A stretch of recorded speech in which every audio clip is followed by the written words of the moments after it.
It's a comeback story straight out of the movies.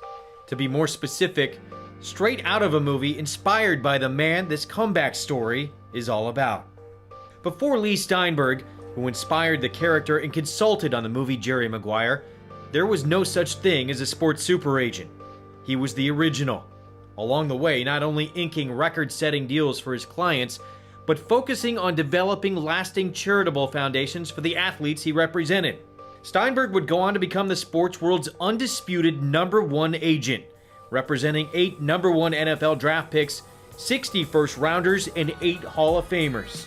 At one point, he represented half of the NFL's starting quarterbacks in the league. At the professional level, we asked athletes to set up a charitable foundation and to put the leading business figures, political figures, and community leaders onto a charitable board, which would then execute a program designed to solve a problem that to the athlete was near and dear. So Warwick Dunn, who's a running back, was with Tampa and then Atlanta, just put the 150th single mother into the first home she'll ever own.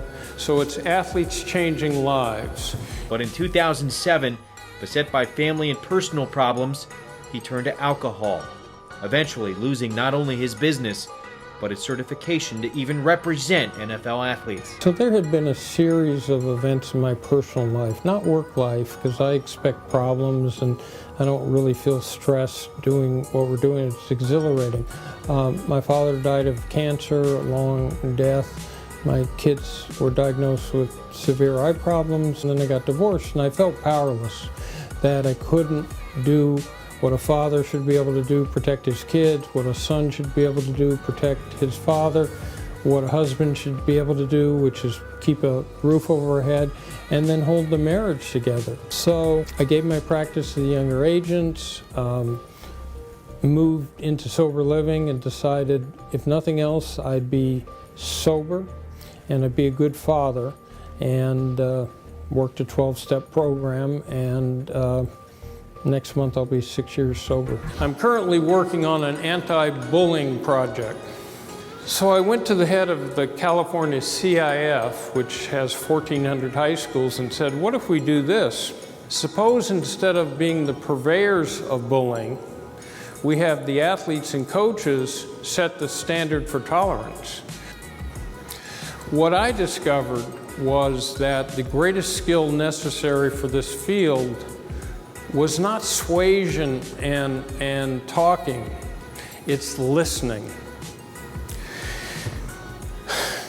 It's creating a climate around another person where you can get them to go deeper and deeper into how they really feel about life, so you can discover their greatest anxieties and fears and their greatest hopes and dreams. Everyone loves a good comeback story, and for sports fans in particular, this comeback is one we can all root for. A man who's championed the best of sports, from the fight to save teams like the A's and Giants to the battle on concussions, and helping establish countless charitable foundations. Sports' original super agent is back, and the time away, as painful as it may have been, might have been exactly what was needed.